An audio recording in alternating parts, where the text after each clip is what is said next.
Halo, Assalamualaikum warahmatullahi wabarakatuh. Gimana kabarnya teman-teman?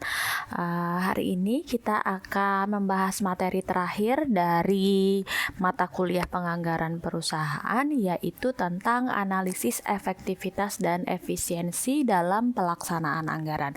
Jadi ini adalah akhir dari siklus anggaran. Setelah kita membuat perencanaan, kemudian minggu kemarin kita melakukan pengendalian atas anggaran yang sudah kita buat.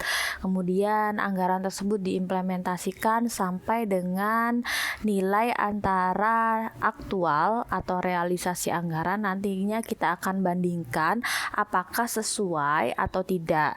Nanti kita akan dapat mengukur apakah perusahaan itu telah dapat melakukan aktivitasnya dalam pelaksanaan anggaran itu secara efektif dan efisien.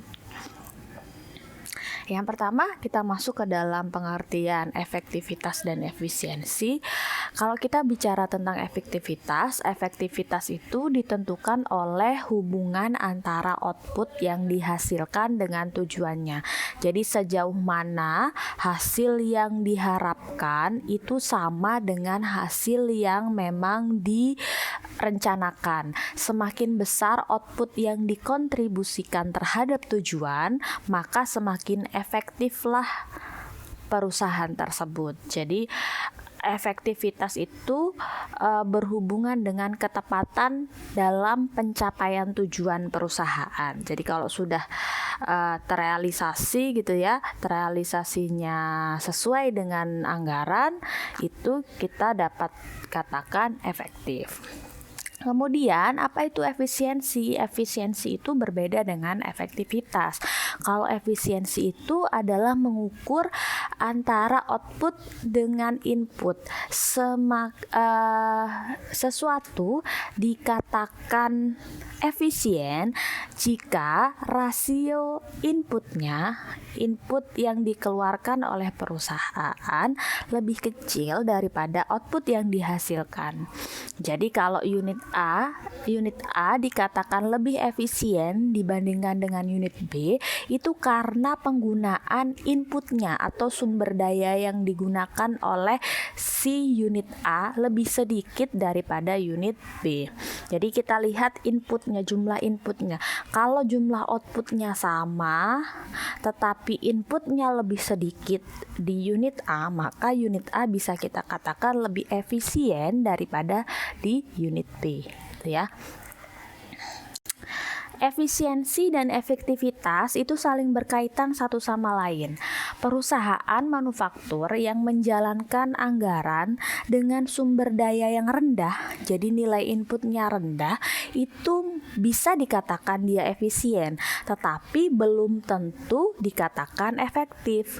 Kenapa? Bisa saja output yang dihasilkan itu tidak sesuai atau tidak memberikan kontribusi yang memadai terhadap tujuan perusahaan, maka anggaran tersebut dianggap tidak efektif meskipun dia efisien. Jadi misalkan gini, perusahaan menargetkan akan mendapatkan laba sebesar 50 juta dengan total biaya yang dikeluarkan adalah 10 juta misalkan.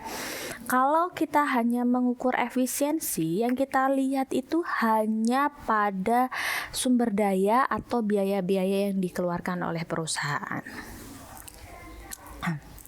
Ya, tapi kalau semakin kecil biaya yang dikeluarkan atau semakin kecil sumber daya yang digunakan, bisa saja dikatakan efisien tapi belum tentu efektif. Misalkan biaya yang dikeluarkan 5 juta, tetapi tujuannya laba yang dihasilkan oleh perusahaan hanya 10 juta, padahal targetnya adalah 50 juta gitu ya.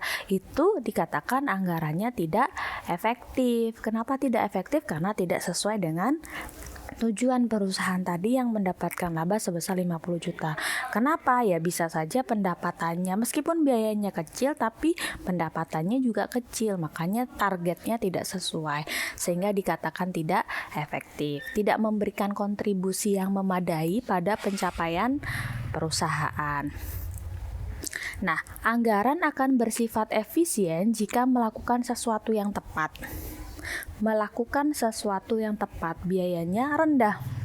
Tetapi kalau dikatakan efektif, efektif itu jika melakukan hal-hal yang tepat. Tadi tujuannya adalah laba 50 juta, ya harus tepat 50 juta. Itu. Yang kedua, bagaimana cara mengukur efektivitas dan efisiensi dalam pelaksanaan anggaran?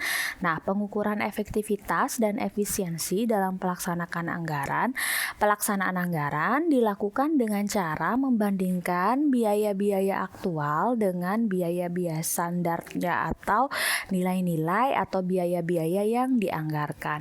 Nah, pengukuran ini dikenal sebagai analisis varians. Analisis yang membandingkan antara nilai aktual, biaya aktual dengan biaya standar atau nilai anggaran. Nah, seperti yang telah dijelaskan di mata kuliah sebelumnya, di analisis varians itu sebenarnya ada 4 level yang bisa dilakukan.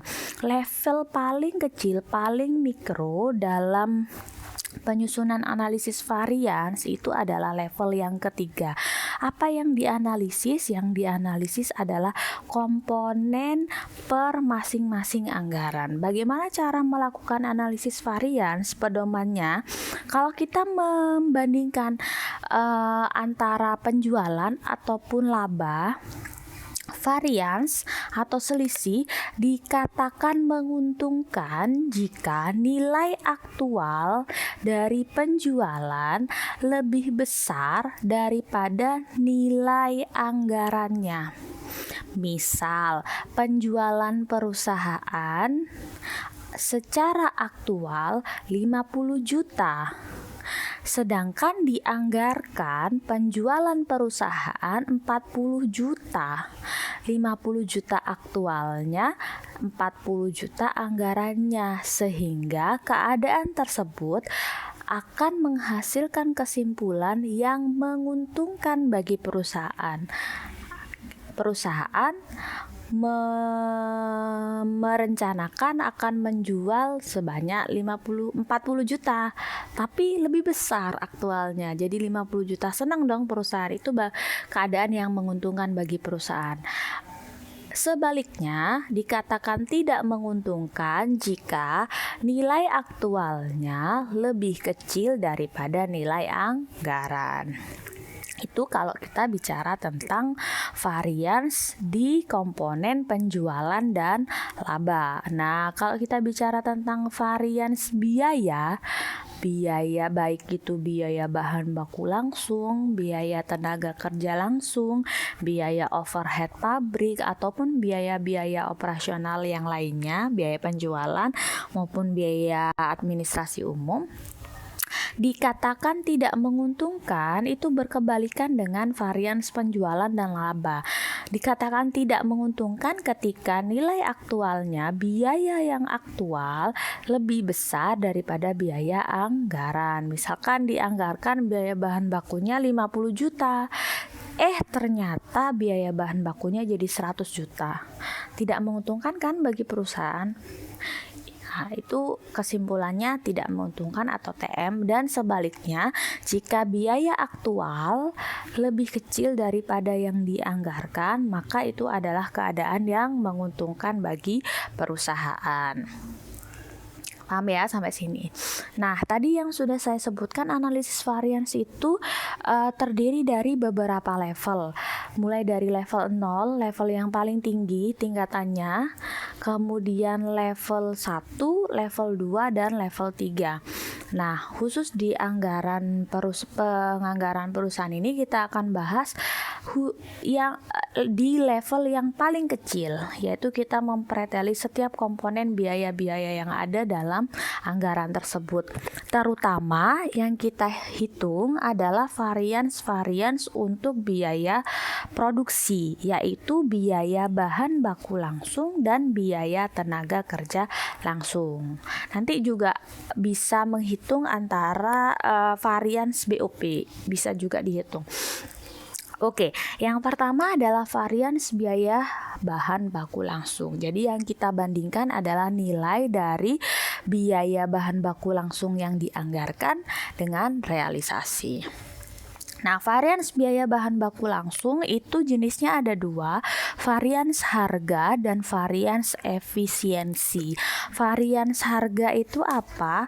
Varians harga itu adalah perbandingan antara harga beli aktual bahan baku ya, harga beli bahan baku aktual dengan harga beli bahan baku yang dianggarkan dikalikan dengan Q aktual. Q itu adalah kuantitas atau jumlah atau unit produksi aktual. Sedangkan untuk varians efisiensi itu adalah varians yang membandingkan antara jumlah aktual, penggunaan bahan baku yang aktual dikurangi dengan jumlah penggunaan bahan baku yang dianggarkan dikalikan dengan harga bahan baku anggaran. Selisih efisiensi ini mengukur sejauh mana penggunaan bahan baku langsung dalam proses produksi.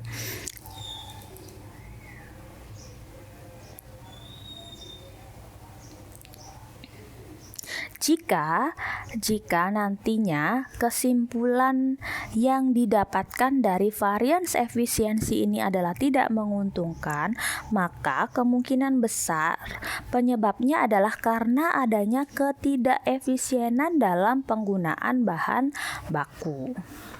Ketidakefisiensian dalam penggunaan bahan baku. Nah, itu varians biaya bahan baku langsung.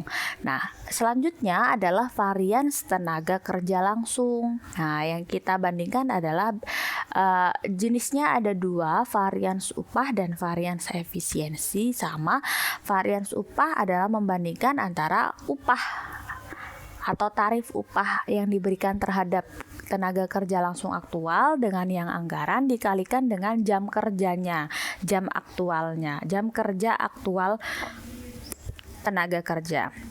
Sedangkan varians efisiensi, jam kerja aktual dikurangi dengan jam kerja anggaran dikalikan dengan tarif upah anggaran.